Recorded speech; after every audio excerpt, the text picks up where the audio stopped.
ভিডিওটা এডিট করে রাখলেও কবে থেকে দেবো বলে ভাবছি, কিন্তু আর সময় হয়েই উঠছিল না। আমরা মোটামুটি ওই 11:30-12টা নাগাদ দীঘা পৌঁছে আমরা যে হোটেলটায় এসছিলাম, সেই হোটেলটার নাম ছিল দ্য পিকুজ ইন। এত সুন্দর করে হোটেলটা সাজানো ছিল যে দু চোখ ভরে খালি দেখতে ইচ্ছা করছিল। আর এই হোটেলের ঢোকার মুখেই একটা মহাদেবের মূর্তি, আর সামনে এত সুন্দর একটা শিবলিঙ্গ ছিল। আমি তখন ভিডিও করতে পারিনি, তো কিছুটা এখানে আছে, দেখতে এত সুন্দর লাগবে। আর ভিতরে রিসেপশনে ঢুকে তো চোখ জুড়িয়ে গেল, এত সুন্দর করে সাজানো। আর হোটেলে সুইমিং পুলও ছিল, সেখানে বাচ্চারা সবাই চান টান করছিল।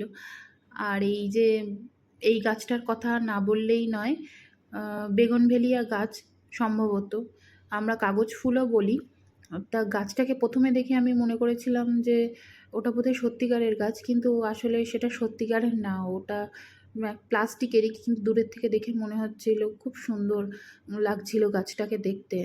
আর এই সেই মহাদেব যেটা বলছিলাম হোটেলে ঢোকার মুখেই ছিল। আর আমার কপাল এত ভালো ছিল, ঠিক এনার ওপরেই আমার রুমটা ছিল। রুমটাও বেশ ভালোই ছিল। আর এনার মহাদেবের যে ওপরেই যে আমার রুমটা হবে এটা আমি আশাও করিনি। রুমটা মোটামুটি ভালোই ছিল। আর এ হোটেলটা ছিল সম্পূর্ণ এসি, তো হোটেলের রুম টুমগুলো খুব সুন্দরভাবে সাজানো গোছানো ছিল। আর বারান্দাটা তো ছিল দেখার মতো। বারান্দাটা তো সবথেকে বেশি পছন্দ হয়েছিল আমার মেয়ের। সে তো রীতিমতো আগে বারান্দায় যাবে বলে বারান্দা খুলছিল।